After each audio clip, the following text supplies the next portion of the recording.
I had been planning that hiking trip for months. The idea started one evening when I got tired of city noise and the same concrete views out of my apartment window. I just wanted some quiet, something wild.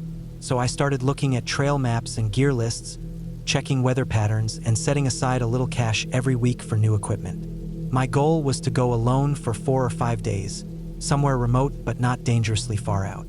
I wanted to disconnect and get lost in the kind of way that still allowed me to come back. I settled on a loop trail that cut through some rough forest in the northern part of the state. It wasn't too popular, which I liked, and it had a few primitive campsites tucked away in areas that seemed peaceful on the map. The kind of place where the only thing you might hear at night was wind moving through the trees, maybe the distant crack of branches under a deer's step. It looked perfect. By the time I was packed and ready, it was early September. That time of year when the days are warm and bright, but the nights remind you that summer's over. I drove out early in the morning, parked at the small gravel lot near the trailhead, and loaded my pack onto my back. It was heavier than it needed to be, but I always overpack for solo hikes. I'd rather carry the extra weight than wish I had something I left behind. The first day was exactly what I needed. The trail wasn't overgrown, but it wasn't groomed either. It had that rough, untamed feel without being dangerous. I didn't see another person the entire day. Just trees, birds, and a few squirrels that barely noticed me. I took my time, stopped often, took pictures even though I knew I wouldn't look at them much after. I just wanted to feel like I was doing something, not just walking. That night, I camped near a small creek. There was a fire ring there, probably used 100 times over the years, with half-burnt logs still in it. I cleared away some of the dead leaves, pitched my tent about 20 feet away on a flat patch of ground, and got a small fire going. Nothing big, just enough for warmth and light. I boiled some water, ate a freeze-dried meal that tasted better than it should have, and watched the fire burn down as the sky went from orange to black. It was quiet, no wind, no bugs buzzing around, just that deep forest stillness that feels almost too quiet, like the air is holding its breath. I laid in my tent that night, staring up at the roof, listening to nothing. I must have fallen asleep without realizing, because the next thing I remember was waking up to pale morning light seeping through the fabric. The next 2 days were uneventful. I stuck to the trail, filtered water from a stream, and saw some moose tracks once that were nearly the length of my forearm. I took a photo of one with my boot next to it for scale. I never saw the animal itself, which was fine by me. I'd read enough to know moose could be unpredictable. I also knew they were big, like shockingly big, but knowing that and seeing it are two different things. At the time, I was just glad I hadn't run into one. By the third night, I was deep enough into the woods that even the trail felt like a memory. The trees had changed, taller and spaced more unevenly, with moss creeping up the trunks. I picked a spot maybe 50 feet off the trail to set up camp. It was a flat rise covered in pine needles, with a few small trees breaking up the space. No one would see my tent unless they were looking for it, which felt right. I wasn't worried about people. I was more focused on just staying warm and dry. The forecast had been clear all week, but I'd brought a rain cover for the tent just in case. I laid it over the top, staked the corners, and tightened everything down. I ate early that night and climbed into the tent before it got fully dark. My legs were sore and my shoulders were aching from the weight of the pack. I slid into my sleeping bag and stared at the ceiling for a while. No fire that night. I didn't feel like it. I had this odd sense of pressure in the air, like everything was leaning in a little closer than usual. I chalked it up to being tired and pushed the feeling aside. It was sometime after midnight when I woke up. I didn't shoot awake or anything like that. My eyes just opened. The air in the tent was cold, colder than it had been the night before. My breath fogged up and drifted toward the fabric above me. I laid still, trying to figure out why I'd woken up. I listened hard. Nothing, just silence. No wind, no owls, not even the creaking of trees. Then it hit. A crashing sound from deep in the woods, far off but heavy, like something breaking branches and slamming into undergrowth. I sat up slowly, heart thudding harder than it should have. The sound grew louder fast. Trees cracked and snapped. I could hear hooves, large ones, slamming into the earth. It wasn't running in a straight line. It weaved, like it was dodging something or blindly panicked.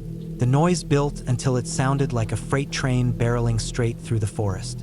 The ground shook just enough for me to feel it in my legs. I didn't move, couldn't.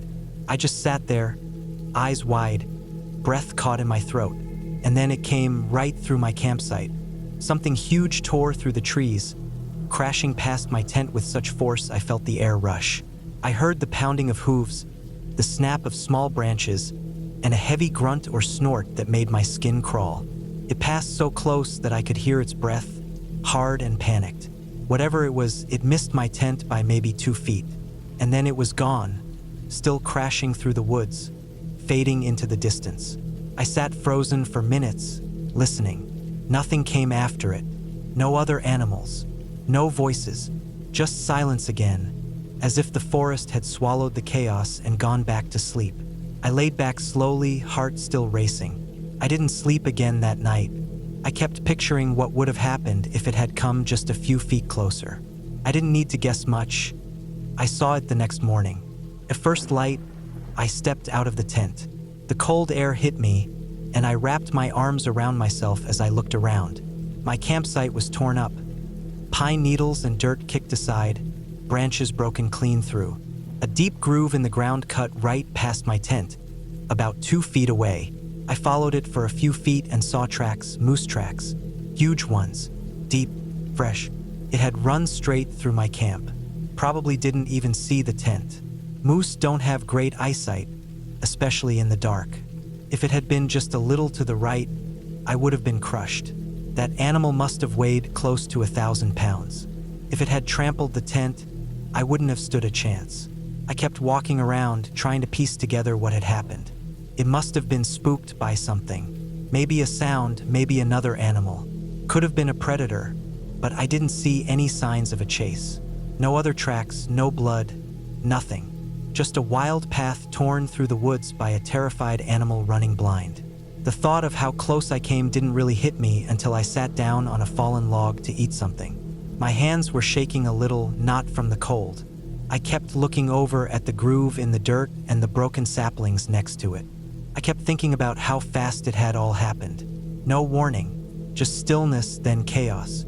I packed up camp slower than usual that morning. I double-checked everything, not because I needed to, but because I didn't want to leave yet. I wasn't ready to walk away. I stood there for a long time before I finally threw my pack on and started back down the trail. The hike back felt different. The forest wasn't peaceful anymore. Every sound made me turn my head. Every crack in the distance made me pause. I didn't feel like I belonged there anymore, like I'd been reminded too strongly that I was just a visitor. When I got back to the trailhead and saw my car, it felt strange, like I'd been gone longer than just a few days. I tossed my gear in the back seat and sat in the front for a while, engine off, just staring at the trees across the lot. I haven't been on a solo hike since then, not because I'm afraid of moose or wildlife in general, but because that night reminded me of how thin the line really is between peace and danger out there. The woods don't care who you are. They don't care how careful you are, how quiet you walk, or how much experience you've got.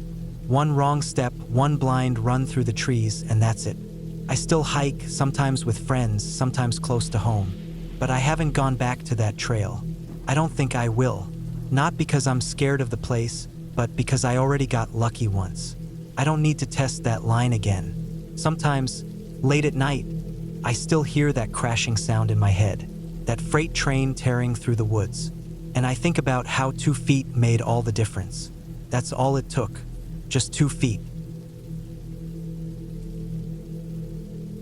I've hiked alone for years, been doing solo backpacking trips since I was in my early 20s. It's how I reset my mind and clear out the noise of everyday life. I've done it long enough to know how to handle myself. I know how to navigate, how to pack light, and how to stay alert to what's going on around me. I've had a few sketchy encounters over the years. Slipped down a ravine in Washington once, got too close to a mama black bear and her cub in Montana another time, but nothing ever pushed me past what I thought I could handle. But none of that prepared me for what happened up in northern Maine last fall. And I mean it when I say that. People joke about wildlife, throw around scary stories about mountain lions or wolves, maybe a grizzly if you're way out west. But there's one animal that never got enough attention in those stories: moose. And now I can say from experience that if I had to pick between a black bear or a moose in a standoff, I'd take the bear every single time. I take a pissed off sow protecting her cubs over a moose that decides you're in its space. Moose are unpredictable. They're huge, they don't see well, and when they decide to go, they go like a damn truck without brakes. This all started on a solo section hike through part of the Appalachian Trail up near Baxter State Park. It was mid-October. Leaves had already turned, and the air was just starting to bite at night. It's my favorite time of year to hike. Fewer people, no bugs, and the forests are quiet. But it also means you have to be sharp. Shorter daylight hours. Animals moving around more, especially big game like deer and, moose. I started my trip from a small trailhead east of Baxter. My plan was to hike in about 15 miles over 2 days, set up camp near a remote lake I'd seen on the map, spend the night, and then loop back out on a different trail to make a 3-day trip.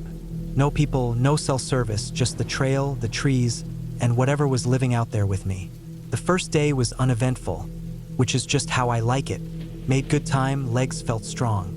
The trail had been mostly dry, some fallen branches and leaves, but easy enough to move through. I saw some sign of moose, fresh tracks, some rub trees, but that's not uncommon up there. They're around. Usually they don't want anything to do with you. You might catch a glimpse of one moving through the brush, but they're not like deer. They don't run at every sound. They just sort of move slow and steady unless you give them a reason to do otherwise. By late afternoon, I'd made it to the lake. It wasn't big, maybe 3 football fields across, but it was dead still and beautiful. The sun was setting off to the west, lighting up the trees in a wash of orange and red. I found a flat spot off the trail, tucked back a bit from the shore, where the ground was soft and there were a few boulders that I could use as wind cover. I got my tent up quick and gathered some water from the lake, filtered it, and cooked up a quick meal. Mac and cheese with some dried sausage. Nothing fancy, but it hit the spot. By dark, I was zipped up in my sleeping bag, laying back and listening to the wind move through the trees. Nothing but rustling leaves, the occasional hoot from an owl. I fell asleep easily. I always sleep better out there, even if it's cold. My body just knows when it's been worked hard and earned the rest. At some point in the middle of the night, I woke up to take a piss. The inside of the tent was cold enough that I could see my breath when I turned on my headlamp. I threw on my jacket and boots and stepped out. The moon was nearly full and the lake shimmered with a silver glow. I stood near the edge of camp, just at the tree line, doing my business and looking out over the water. That's when I saw movement across the far shore. Something big. At first I thought it might be a bear, just a dark shape moving between the trees, but it moved different. Taller. More upright. I squinted and held my breath. The shape stepped out onto the open shore, and the moonlight hit it just enough that I could make it out. It was a moose, a bull, massive. Even at that distance, I could see the wide spread of its antlers.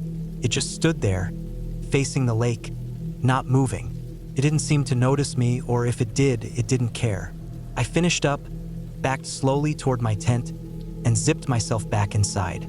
Sleep didn't come easy after that. I kept thinking about how close it was.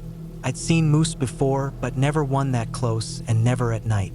You hear about how they'll charge people without warning. They can run through brush like it's not even there. The thought of it wandering over toward my camp kept me up for a while, but eventually I must have drifted off. I woke again maybe an hour later.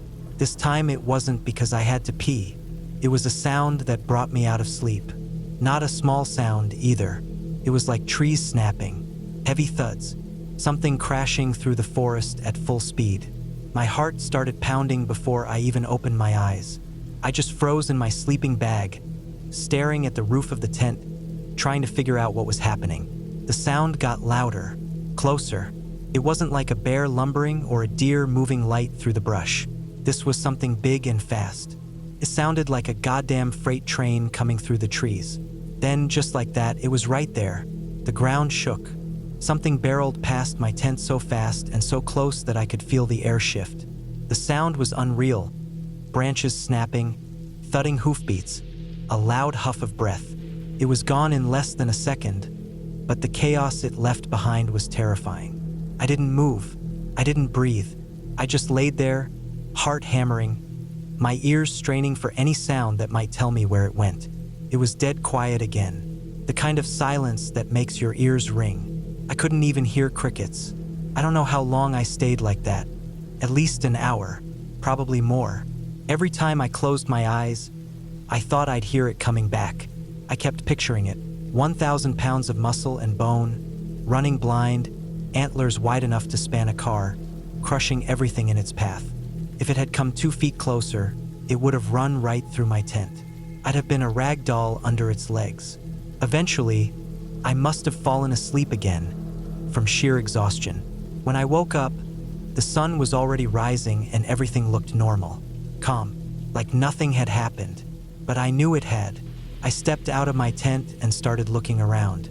There was a clear trail of destruction that ran about 10 feet from where I'd been sleeping. Broken branches, snapped saplings, torn up earth where hooves had punched deep into the dirt. You could trace the line like it was drawn with a ruler. Straight through the woods, right past my tent, and gone again on the other side. I followed it a little ways just to see. The moose must have been spooked, maybe by a predator, maybe by something it smelled. Who knows? But it had run without stopping, crashing through the woods in a blind panic. And I'd been right in its path. That hike back out was different than most. I wasn't looking up at the trees or watching for birds like I usually do. I was jumpy. Every sound made me freeze. A squirrel in the underbrush? My heart jumped. A gust of wind? My legs tensed. I couldn't stop thinking about how close I came to being killed by something that didn't even know I was there. It wasn't angry. It wasn't hunting me. It wasn't personal. But that's what made it worse. Could have ended me by accident, without even noticing. And nobody would have found me for days, maybe weeks.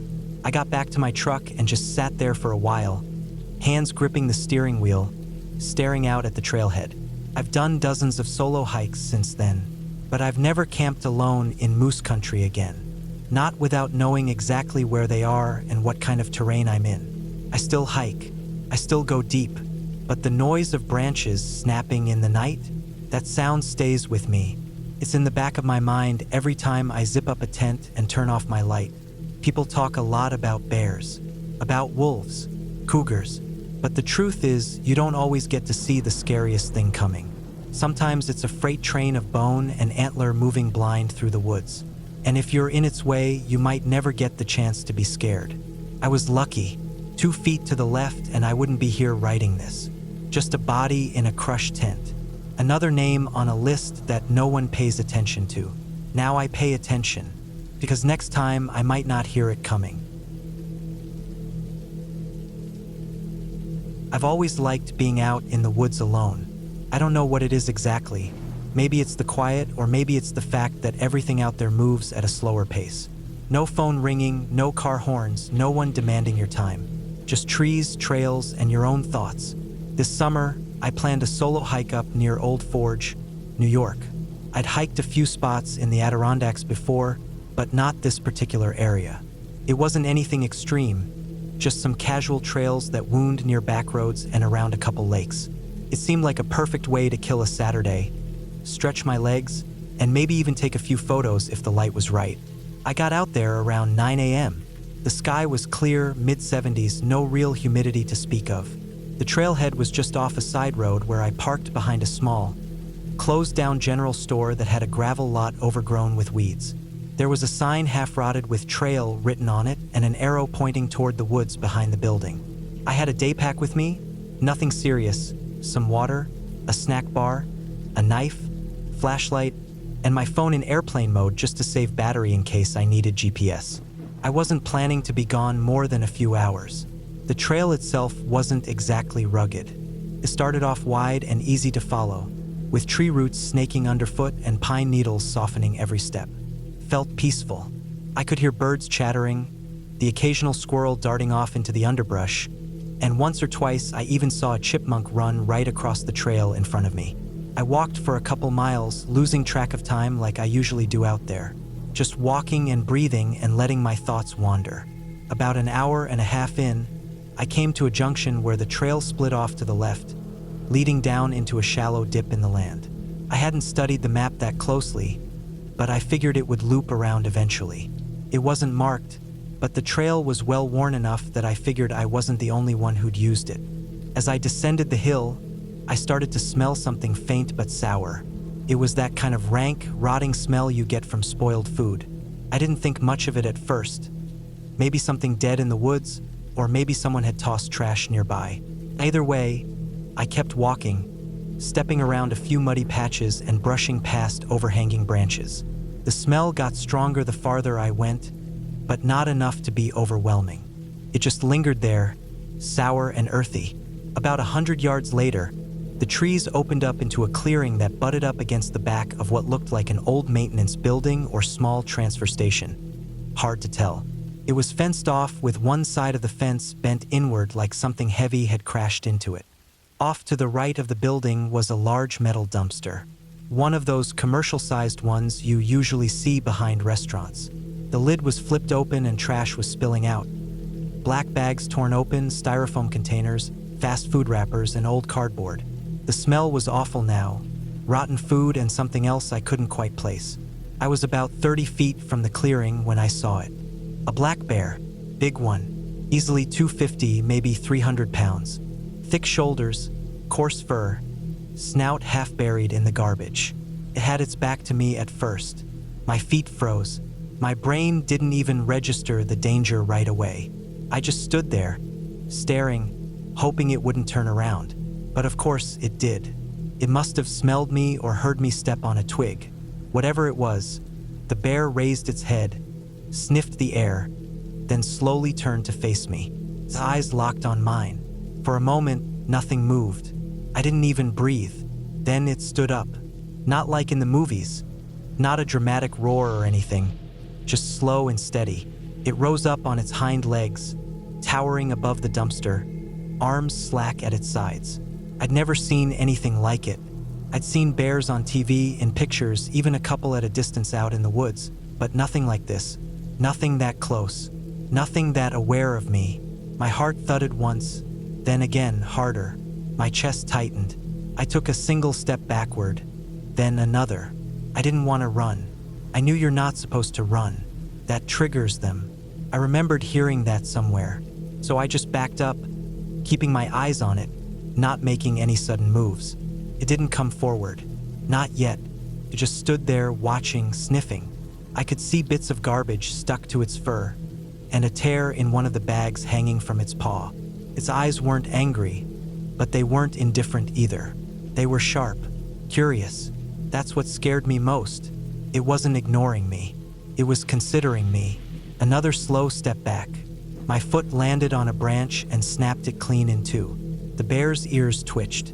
It dropped back down on all fours with a heavy thud and started walking toward me. Not fast, just slow and deliberate. I turned then. I had to. My legs didn't feel like they were mine. My knees barely held me. I walked backward a few more steps, then turned and started walking fast, not quite running, trying to stay calm but failing. The trail curved uphill behind me and I pushed myself to climb it fast, trying not to trip. I looked over my shoulder once. It was still coming. It wasn't charging, but it wasn't stopping either. I had maybe 30 feet on it, maybe a bit more, but that wasn't much. Not for a bear. I moved faster, hiking boots scraping on rocks and roots, breath coming hard now. The climb steepened and I grabbed a sapling to help pull myself up. My heart was pounding so hard it felt like my ears were pulsing with it. I didn't look back again. I just pushed. My lungs burned. My legs screamed. But I climbed and didn't stop until I got to the top where the trail leveled out again. I veered right, following what I hoped was the main loop, praying that it would eventually lead me back toward the lot where I parked. I kept moving, always listening, glancing back now and then. No sign of the bear, no sound of it behind me. After a while, I slowed down, still walking quick, but not full panic. My shirt was soaked through with sweat. I hadn't taken a drink of water since before I saw the bear, but I didn't dare stop. 20 minutes passed, maybe 30, felt like hours. I recognized the bend in the trail where I'd taken that left turn earlier. I come full circle. Relief hit me so hard I almost dropped to my knees. I knew how far the lot was now, less than 2 miles. The rest of the hike was a blur. I didn't look around. I didn't stop to listen to birds. I just walked fast and straight, head down, trying to keep my breathing steady. The only thought I had was to get back to the road, back to my car, back to something that didn't smell like garbage and fear. When I finally stepped out of the woods and saw the back of that old store, I nearly collapsed. My hands were shaking when I opened the car door. I got in, locked the doors without thinking, and sat there, dripping sweat, heart still hammering. I didn't even start the car for a minute. I just sat, staring out the windshield, trying to get my brain to settle. I didn't see the bear again. I don't know how long it followed me. Maybe it gave up early on. Maybe it was just curious, not hungry or territorial. I'll never know, but I've thought about it every single day since. People always talk about how rare it is to have a dangerous encounter with a black bear, how they're shy and skittish, and how you're more likely to get hit by lightning than attacked. And maybe that's true on paper, but none of that matters when you're 30 feet from a wild animal that's bigger than you, stronger than you, and absolutely capable of ending your life in a few seconds. That moment, when it stood up, when it looked at me like I might be worth its time, that's burned into me. It's not fear exactly, not anymore. It's respect. Cold, hard respect.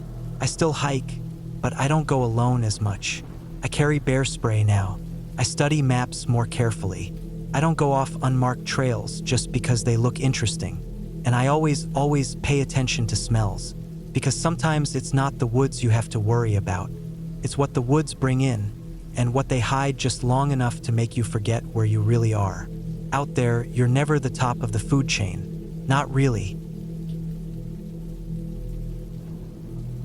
A couple of years ago, my wife and I had an experience that completely changed the way I think when I'm outside. I used to treat the woods around our home like an extension of our backyard, and I'd always felt at ease out there. But now I move a little differently. I pay more attention to sounds, to smells, to how the air feels. That one moment, we weren't hiking deep in the mountains or out in some national park. We were just behind our place, on land we knew better than any map could show. And yet, it was still wild enough to remind us that we were never really in control of anything. We live in upstate New York, not far from the Adirondacks, in a small house backed by a few acres of mixed woods and brush. There's a narrow dirt trail behind our shed that winds down into a thicker section of forest, mostly pines and maples, with some low-growing undergrowth and the occasional fallen logs scattered around. It's peaceful. We often used it to walk in the evenings, especially during spring and fall when the bugs weren't so bad.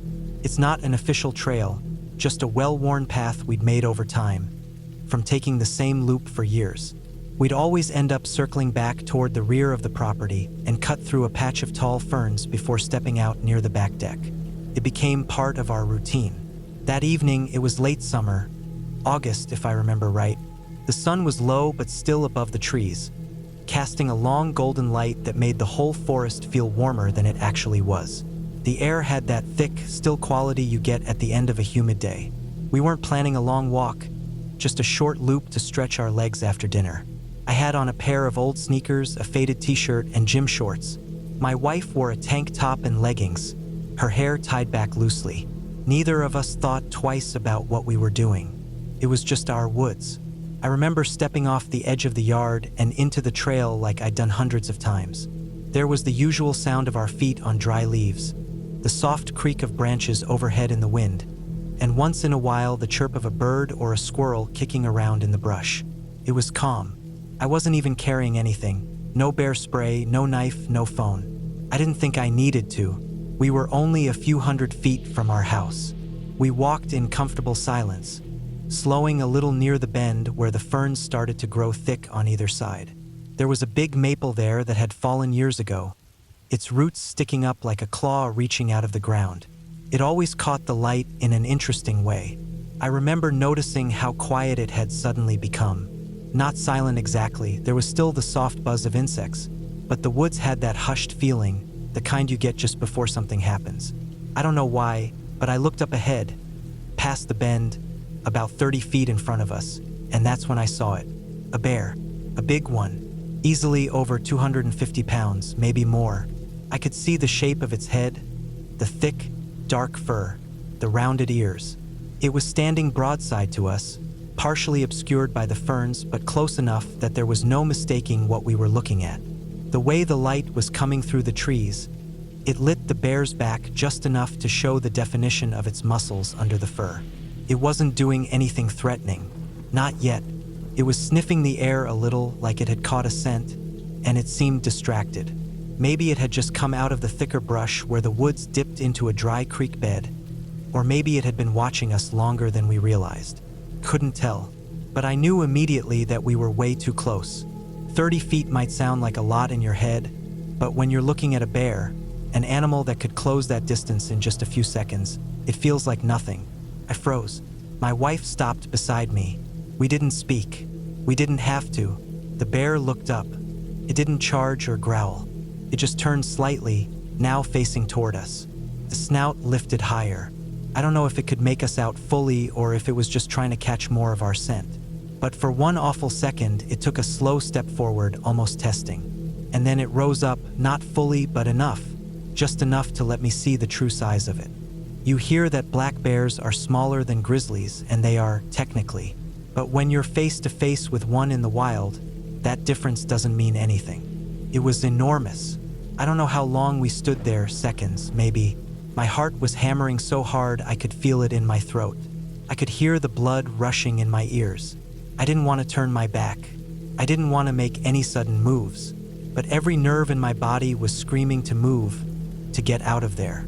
I stepped back slowly, 1 foot at a time. My wife matched me. We didn't run, didn't talk.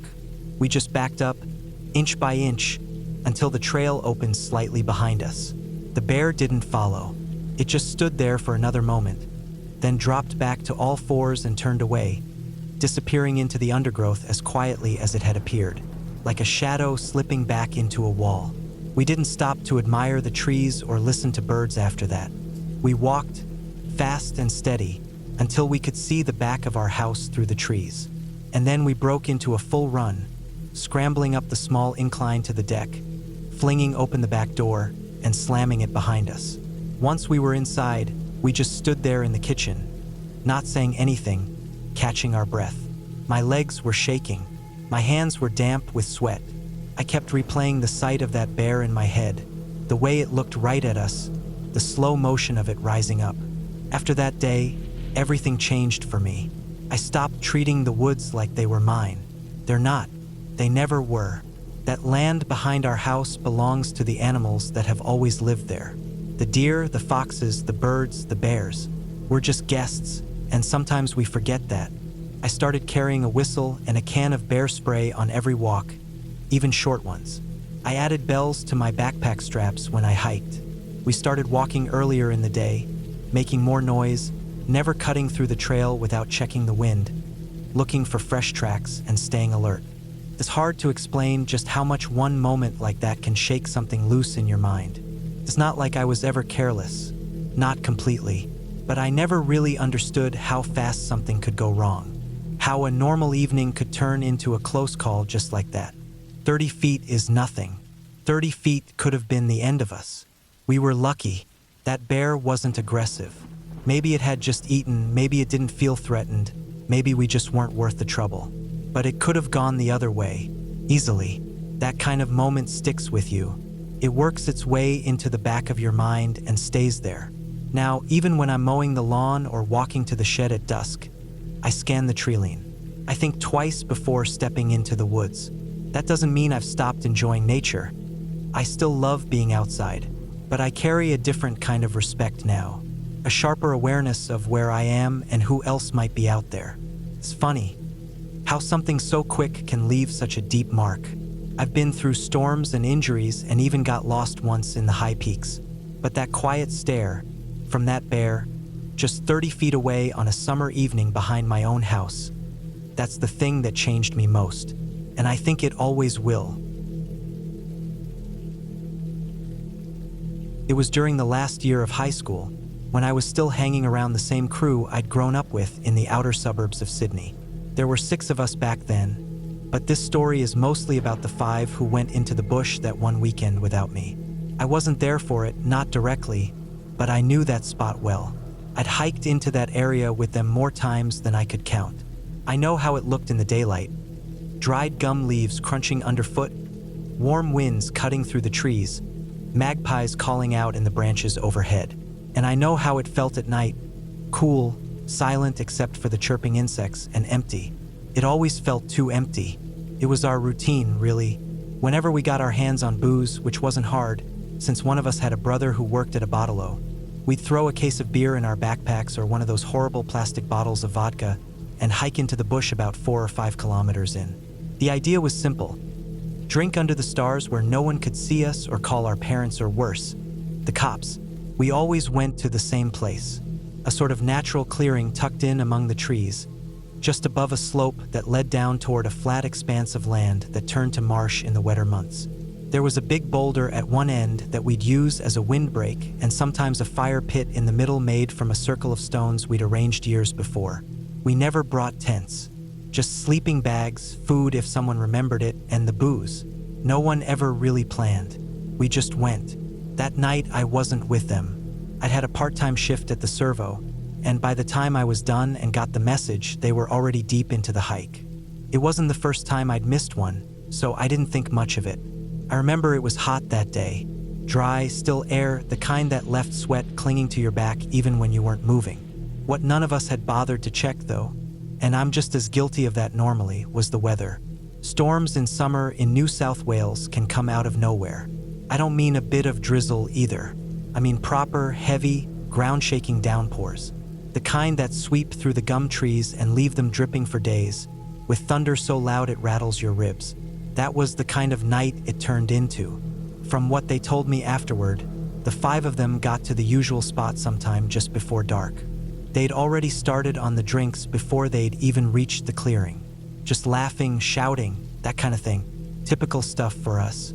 They laid out their sleeping bags, dumped their bags near the boulder, and built up a fire in the stone circle. That's how we always did it. Fire on, cans open, someone always brought a Bluetooth speaker or an old iPod with a busted AUX cable. It didn't take long after dark for the storm to hit.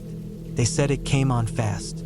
First the wind picked up and kicked dirt into the fire. Then the sky went completely black. Not the deep purple or gray you usually get, just black. And then the rain came in thick, hammering sheets. In minutes, the fire was out, the bags were soaked through, and they were all shivering and trying to pull tarps or jackets over their heads that they hadn't even remembered to pack. We all knew about the caves up behind the camp spot. You could climb about 10 minutes up the ridge and hit a sandstone formation that jutted out into a few natural shelves and hollows. They overlooked a wide bend in the Hawkesbury River, with bushland stretching all around it. It was a spot we'd sat before, watching the water below or waiting for the sun to go down. But none of us had ever tried to sleep there. It wasn't comfortable. It was rocky, exposed to wind, and the ground was hard. But that night, it was the only option they had. By the time they climbed up there, they were soaked. Every piece of clothing was dripping. Their socks were full of mud.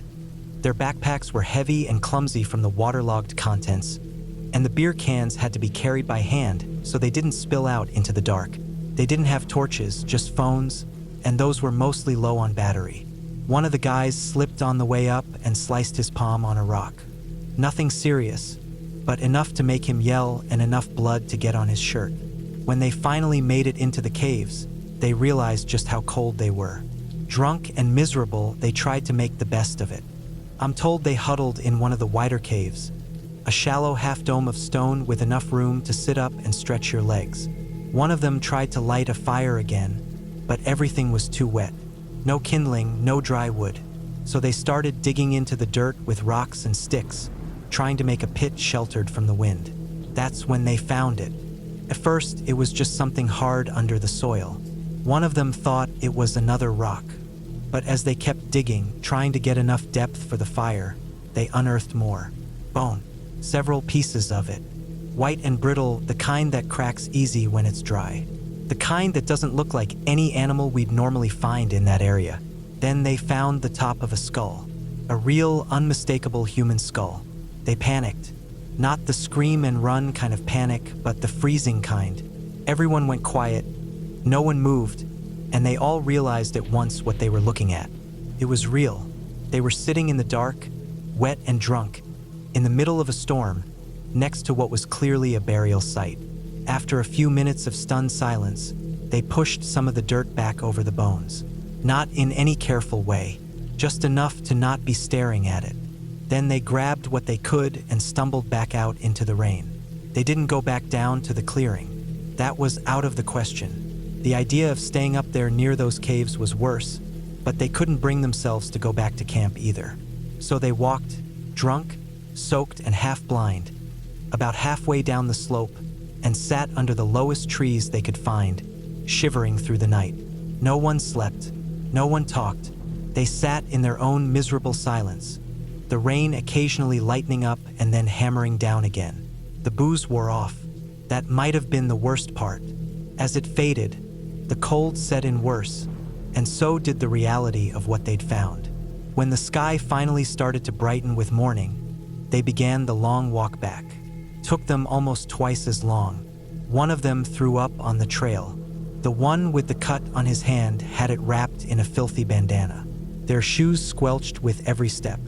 They didn't talk the whole way, just got out, one after the other, tired and sore and confused. They told me about it later that week. It didn't sound like one of their usual stories. None of them made jokes or bragged about how drunk they'd gotten or who hooked up with who.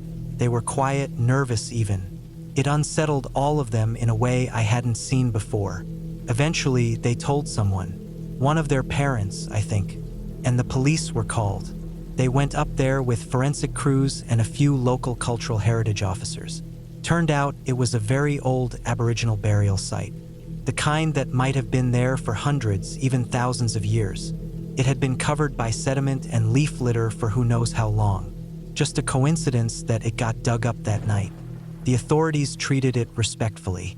The remains were recovered and relocated properly with help from local indigenous elders. They said it wasn't the first time old sites like that had been discovered by accident, especially in places like that, far off any trails. None of us ever went back to that camp spot again. That was the last time. The bush still looked the same, still felt the same on warm afternoons, but it changed something. We stopped going out there to drink. If we did camp, it was closer to town or someone's backyard. No more long hikes. No more sleeping under the stars in the middle of nowhere. Even now, years later, I still think about that night. I wasn't there, but I can see it clearly. The rain hammering down, the broken fire pit, the dirt under their fingernails as they scraped at the ground, the silence as they stared at what they'd dug up. It was a reminder, I guess, of how little we knew about the places we were messing around in. How casually we walked over land that had history far deeper than any of us understood. It changed the way I look at the bush now. I still go hiking sometimes, but I pay more attention. I watch where I step. I think about what might be beneath the soil, and I never ever camp in the caves. I've always been into hiking, but nothing too crazy. A few overnights here and there, some weekend trips with buddies, stuff like that. So when two of my close friends, Matt and Trevor, mentioned they were planning to do a section of the Appalachian Trail over a long weekend, I was all in. I had the gear, I had the time, and I was overdue for some peace and quiet in the woods. We picked a stretch that was a little off the more beaten sections, not entirely remote, but far enough out that you didn't get many day hikers or tourists. We wanted something a little more rugged, and this part delivered. We started on a Friday morning. The weather was solid cool, dry air, just enough clouds to keep the sun from baking us, and no rain in the forecast. It was late spring, so everything was bright green. The trail was damp from recent storms, but nothing too sloppy. The first few miles passed quietly. We were all in that early hike zone, just sort of walking in silence, taking in the sounds, birds, the wind through the leaves, our boots crunching gravel and leaves underfoot.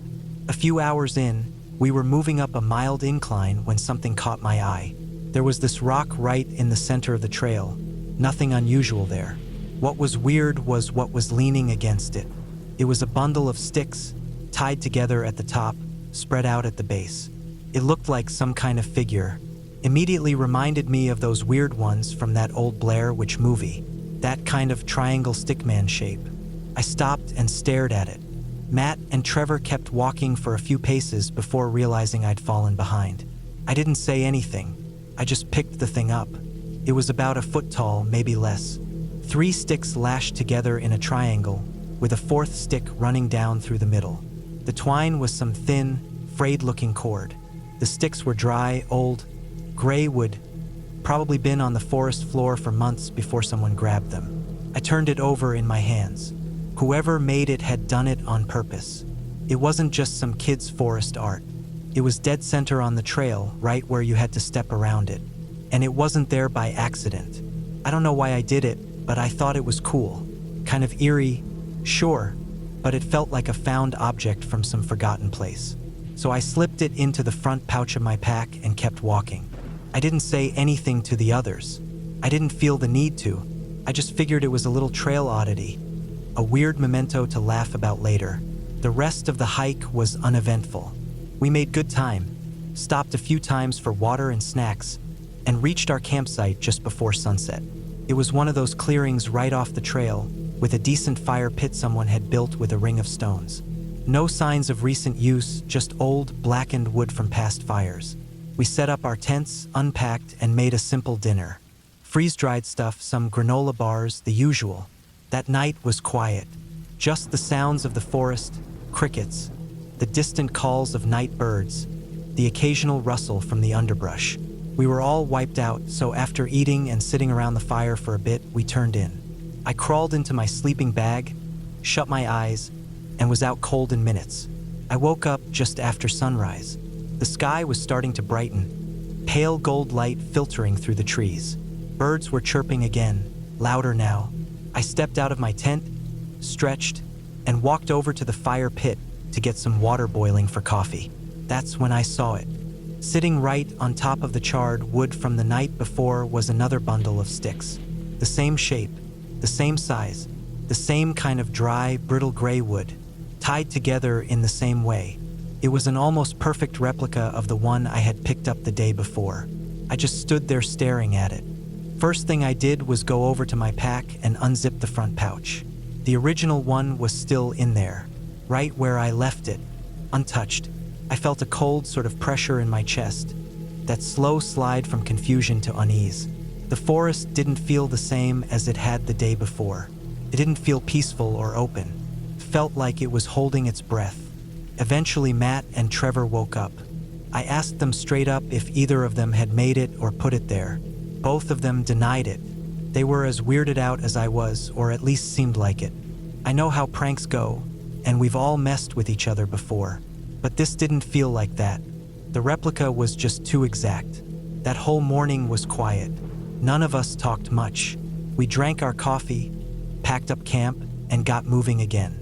I kept glancing back at the fire pit, at that second stick figure still sitting there like a warning or a marker or... I don't know. We hiked all day, but the mood had changed. We were jumpier. Every sound in the woods felt a little too loud. Every time the trail curved out of sight, I half expected someone or something to be waiting just beyond the next bend. We didn't talk about it. Not much. I think none of us wanted to feed into it. The sun started to drop again, and we found another place to camp. It wasn't as nice as the first spot, rockier and closer to the trail, but we were tired and didn't feel like pushing on. That night, I had trouble sleeping. Every time I closed my eyes, I saw that second stick figure in my head. I kept imagining footsteps outside my tent. I didn't hear any for real, but that didn't matter. The woods were dead silent. Not a single animal sound. No bugs. No wind. Just silence so thick it felt like it had weight. When morning came, I didn't even check the fire pit. I didn't want to know if there was a third one. I packed up fast. So did the others. We were all thinking the same thing. Time to get out of here. We finished the rest of the trail that afternoon. The whole time, I kept checking the woods around us. Trees, ferns, rocks. Nothing moved, but I couldn't shake the feeling that we weren't alone, that someone had been watching us. When we finally made it back to the car, I dumped the stick figure from my pack into the trash can at the trailhead. I didn't want to bring it home. I didn't even want to touch it again. It didn't feel like mine. It felt like I'd taken something that was never meant to leave the trail. Even now, I try to convince myself that it was just a prank. That maybe Trevor or Matt made that second one after I went to sleep and planted it as a joke. Maybe it was some weird coincidence. Maybe there was someone else hiking nearby who liked to leave those things around. But the area we were in was deep, way out there. We didn't see a single other hiker that entire stretch. No tire tracks, no boot prints, no other tents. No noise, nothing. And like I said, the replica was almost perfect. Too perfect. Same cord, same sticks, same proportions. It looked like a duplicate made from memory, but the only one who had access to the original was me. I didn't take it out of my pack after I found it. I never showed it to them up close.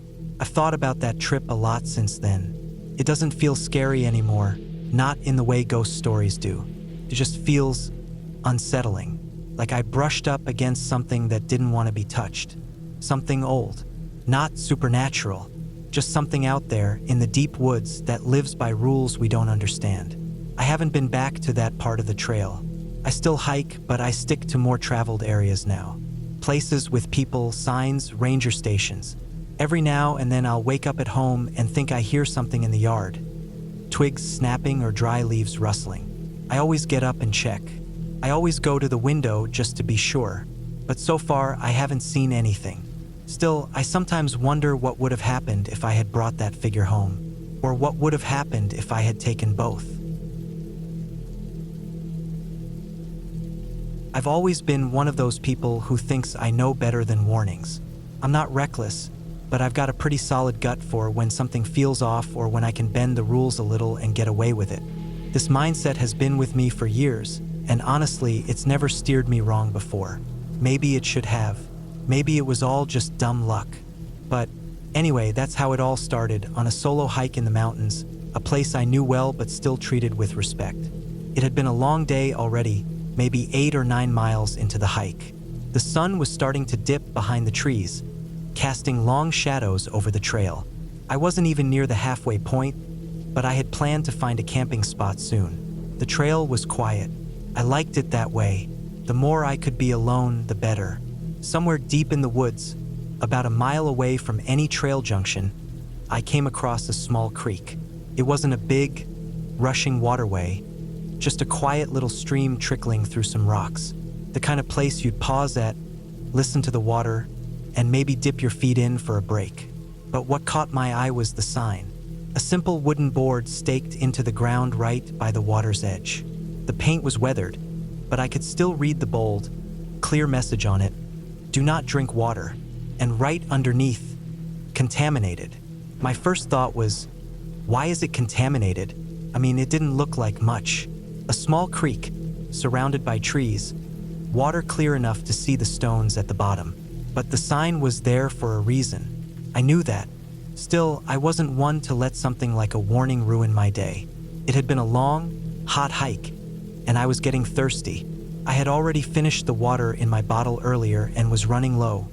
The sun beating down on me with every step. That's when I saw it. This beautiful, old, sun-bleached mason jar sitting beside a rock near the stream. It was just sitting there, clean as could be, with a loose lid on top. I don't know why, but it just felt like fate. I grabbed it without thinking. Maybe it was the heat. Maybe it was just stupidity. I unscrewed the lid, cupped my hands to fill it, and watched the water flow into the jar. It looked harmless, clear, flowing, and cool, just like any other creek water. And honestly, after seeing that jar there, unused, I figured, what could it hurt? It wasn't like I was going to drink it directly from the creek. I had my own jar, clean and ready. It didn't hit me right away that I might be making a mistake. I filled the jar to about 3/4 full, screwed the lid back on, and decided I'd make sun tea with it. I had the tea bags in my pack, and the sun was still bright enough to brew the tea by the time I set up camp. I continued on for a few more miles, thinking about the jar, the tea, and how I'd finally get to sit down and relax. The further I hiked, the more I ignored that little voice telling me to be cautious. The truth was, I was thirsty. I didn't have a water filter, and I didn't feel like turning back to find another source. It wasn't the smartest decision, but it didn't seem dangerous. By the time I found a spot for my camp, the sun was just starting to set. The creek was far behind me now, and the only thing left in my mind was getting my tent up, starting a fire, and chilling out. I pitched my tent quickly, the familiar motions feeling like second nature. The ground was soft with pine needles, the air cool, but not cold. After setting up, I got the fire going, more out of habit than necessity, because the temperature wasn't really dropping that fast. I opened my pack, pulled out my jar of creek water, and set it on a large rock near the fire to heat up, along with the tea bags. There's something oddly comforting about being alone in nature, especially when the day has been long. The crackle of the fire, the smell of burning wood, the faint rustling of the trees in the evening breeze. It's peaceful, like the world around you is shrinking to just the essentials. I started the tea, waiting for it to brew, leaning back on my pack with my legs stretched out. The soft rustling of the trees in the background, the heat of the fire on my face. It was perfect, and maybe it was that comfort that got to me, because I wasn't paying close attention to the water in the jar. But soon I began to feel it, a strange sense of unease creeping up my spine. I sat up, looking at the jar, the tea steeping away in the orange glow of the firelight. The firelight made everything look warmer, but my stomach had already turned cold. Something about it felt wrong. It wasn't until later, after I had drunk my fill of the tea and settled into my sleeping bag for the night, that I noticed it. The faintest feeling of nausea starting to settle deep in my gut. I thought nothing of it at first. It wasn't much, just a small discomfort, something I thought would pass in the morning. I was wrong. The discomfort grew worse throughout the night. My stomach churned like a pit of acid, and I woke up several times, drenched in sweat, feeling dizzy and out of place in my own tent. I kept telling myself it was just something I ate, maybe the trail mix I'd snacked on earlier in the day. But even as I lay there in the dark, that feeling deepened, like something was crawling inside of me. Couldn't sleep. I tossed and turned, and eventually, I unzipped the door to my tent and stepped outside. The night air was colder now, but it was a relief against the feverish heat of my skin. The forest was silent, the only sound my own heavy breathing. I walked a few steps away from the fire, not caring about the cold anymore. Then, just as I was standing there, I heard it, a low growl, distant at first. I thought I imagined it, but then I heard it again, closer this time. My stomach turned, and I felt the hairs on the back of my neck rise. It was no animal I recognized. The growl wasn't just a bear or coyote.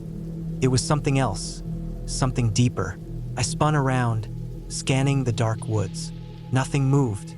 The trees stood still, but the growl had come from behind me, closer this time. My heart pounded in my chest, the cold sweat beating on my forehead. I backed up toward my tent, still hearing the low growl in the distance. Suddenly, I wasn't alone. I could hear the sound of footsteps, crunching the dry leaves and twigs. Something was approaching, but I couldn't see it. It was like the darkness itself was moving toward me. The growl grew louder, and I felt the urge to run, to get out of there, but my legs wouldn't move. The dizziness had gotten worse, and my head felt like it was going to explode. I stumbled back to my tent, diving inside and zipping it shut behind me. I lay there, wide-eyed, unable to move or even breathe properly, my body heavy, every noise outside amplified. My stomach twisted and churned in a way I could never explain, a sensation that was far worse than any illness I had ever felt. I realized it wasn't just my mind playing tricks on me. Something was wrong, deeply wrong. The next morning, I woke up in a cold sweat, my mouth dry and my stomach still uneasy. My mind was foggy, like I had been through something strange, something not entirely natural. I looked around the campsite. Everything seemed normal again. The sun was up, casting warm light through the trees. No growl, no shadows, but I couldn't shake the feeling that the sign had been right. That water, that creek, had something in it I shouldn't have messed with. My stomach still felt off. I packed up quickly, leaving the jar and the campsite behind, heading down the trail with no clear explanation for what happened. All I could think about was the growl, the feeling of something watching me in the night. I'll never know for sure what was in that creek. I never went back to check, but I've learned my lesson. Some signs are there for a reason, and sometimes the wrong choice might not just leave you with a bad stomach. It might leave you with something worse. I don't usually hike alone, not because I'm scared or anything like that. It's just more enjoyable when there's someone else with you. Someone to point things out to, someone to keep the pace with, someone to talk to. But that weekend, none of my usual buddies were free, and I'd been itching to get back on the trail. Work had been suffocating the past few weeks. I needed to get away from all the noise, all the screens, and just feel my legs move again. Breathe real air, hear the wind through the trees. The place I chose was a trail upstate, technically a loop about 12 miles through pretty dense forest. I'd only done parts of it before, but never the full loop in one go. The last time I tried, I was with a friend and we had to turn back halfway because one of us had rolled an ankle. This time, I was determined to do the whole thing. It was supposed to be pretty straightforward, no crazy elevation changes, but parts of it were known to be remote. Not popular with tourists, not super well maintained. That was part of what appealed to me. Solitude. I drove out early that morning, made it to the trailhead just after sunrise. The lot was completely empty. My car was the only one there. I checked my pack, food, water, basic first aid kit, GPS, and a printed map just in case. I always carried both, even though most people just use their phones. But I've had enough backcountry trips where things go south and you can't get a signal or the battery dies. I wasn't taking chances. The air was cool but not cold, and the morning mist still clung to the tops of the trees as I started walking. I took my time, getting into a rhythm. My boots crunched over dead leaves and pine needles, the smell of damp soil and moss rising with every step. Birds flitted from branch to branch above me. I felt good. It was one of those mornings where everything just feels right, like your body is finally catching up to your brain, like things are finally slowing down. A few miles in, I came to the first of 2 creek crossings. The water was low and the rocks were dry, so it was easy to hop across. I stopped on the far bank to drink some water and check my map. According to my notes, there was an old logging road about halfway through the loop, overgrown but still visible. And from there, the trail bent back to the south and then west again to complete the circle. That logging road would be the most remote part. It hadn't been maintained in years, and there were reports of parts being washed out or blocked with fallen trees. I wasn't too worried. I'd bushwhacked before. I made good time that morning. By late morning, the sun was starting to burn off the last of the mist, and patches of blue opened up overhead. I saw deer twice, once bounding through the trees ahead of me, white tails flashing, and once standing completely still on a ridge, staring straight at me before vanishing behind a rock outcrop. I didn't see any people, not a single one, not even fresh boot prints in the dirt. It felt like the whole forest belonged to me. That kind of quiet is rare. Around midday, I stopped for lunch. I found a flat rock just off the trail and sat down, pulled out a sandwich and some trail mix. I took off my boots to let my feet breathe a bit. Everything was peaceful. I laid back, closed my eyes for a few minutes. The breeze was steady, and every so often I'd hear something snap in the underbrush. Squirrels, birds, probably just branches falling. I didn't pay it much mind. When I got up again, I noticed the air had cooled a little, even though it wasn't late yet. The wind had picked up, and the clouds were moving in a little quicker than I'd expected. I checked the weather app on my phone, no signal. That wasn't unusual for that area, but it made me a little uneasy. I didn't want to get caught in a storm halfway through the loop. Still, I figured if I picked up the pace, I'd beat it. I repacked my gear and started hiking again, this time keeping my strides long and steady. That's when I noticed something strange. The trail, which had been clearly marked with blazes on the trees up to that point, started to look off. The blazes were farther apart. Some looked faded. I was pretty sure I hadn't taken a wrong turn. I'd been following the same path, and the logging road wasn't far off. But the forest got denser. The trees were packed tighter together, and underbrush was creeping into the trail. Branches slapped at my arms, and I had to duck under a few fallen limbs. It felt like I was walking into a place that didn't want me there. I kept going. Maybe 20 more minutes passed before I came to what I thought had to be the logging road. It was wider than a trail, but not by much. Grass and shrubs had pushed through what used to be dirt and gravel. I turned onto it, hoping I could find a clearer section. That was when I started to feel it, that low hum of discomfort in your chest that's hard to explain. It wasn't fear, not yet, more like the sense that something was wrong, but you couldn't put your finger on it. The wind had died down again, but the trees were still moving. That didn't make sense. There wasn't any sound, but I could see the tops swaying, like something big had moved through them, just out of sight. I kept walking. The road wound slightly uphill, curving through dense pines and oak.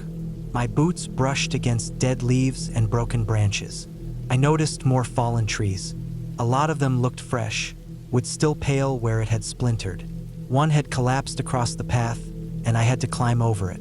As I swung my leg over, I felt something tear underfoot. I looked down. My boot had caught on something thin and black, almost like fishing line. It snapped when I pulled back, and I stumbled forward onto my hands. I stood up quickly and looked around. There wasn't any reason for fishing line to be there. No streams nearby, no sign of other people. I bent down and picked up a piece of it, coarse and strong, more like wire than string. My stomach nodded. I dropped it and kept going, but now I was scanning everything. Every branch, every tree. About 50 feet up the trail, I saw the first sign that something was seriously wrong. A pile of rocks, small ones stacked deliberately. At first glance, it didn't seem odd. People do that sometimes. But this one wasn't a trail marker. It was off to the side under a tree, and it had something sticking out the top. A piece of cloth. I walked closer. The cloth was gray and frayed and looked like it had been torn from a shirt. I didn't touch it. I backed away and moved on. Now every step felt heavier. The air was colder, and I could hear something moving in the woods. Not steadily, not close, but often enough to keep my nerves on edge. Branches cracking, leaves rustling, faint thuds that didn't sound like wind or animals. I stopped more often, checked behind me more often. Eventually, I came to a stretch of the logging road that dropped into a shallow ravine. The slope down was muddy and uneven, and at the bottom, the trail was washed out. I started picking my way down carefully when I saw what looked like a piece of canvas half buried in the mud. I got closer. It was a backpack, torn open, most of the contents missing or ruined by water. I recognized a few items: a stove, a ripped map, a half-empty bottle of iodine tablets. There was no one around, no sign of a tent or a person or a fire, just the bag, lying there like it had been dropped in a hurry. It looked like it had been there a few weeks, maybe more. Mold had started growing on parts of it. I felt like I should report it, but I didn't have a signal, and I didn't want to spend more time standing around. The forest felt like it was closing in. The rest of the trail was worse. More debris, more dead trees. At one point, I thought I saw a shape moving behind a cluster of fir trees. Tall, upright, but it vanished too fast for me to make it out. I stood there for almost a full minute, heart pounding, waiting to hear something, but the woods had gone silent again. By the time I hit the last third of the loop, I wasn't hiking anymore. I was moving fast, practically jogging. I was scratched up from branches, tired, and I kept checking behind me even though I knew I'd probably trip if I didn't watch my footing. Every time I thought I saw movement, I'd stop, crouch low, and listen. Nothing. Then I'd move again. I didn't see any more signs of people until I was about 2 miles from the trailhead. That's when I saw boot prints in the mud, but they were going in the same direction I was. That meant someone was ahead of me. I never caught up to them, though. The prints veered off into the trees at one point, away from the trail, into thick underbrush where the ground sloped down into a gully. I stood there looking at them, debating whether to follow or not. In the end, I didn't. I just kept going. I made it back to the trailhead just before dusk. My car was still the only one in the lot. I threw my gear in the trunk, slammed the door shut, and got in. I didn't even take off my boots. I drove straight back to town, not stopping until I hit the gas station near the highway. When I got home, I called the local ranger office and told them about the abandoned pack and the wire across the trail. They said they'd send someone to check it out. That was it. They didn't sound surprised. I never heard back.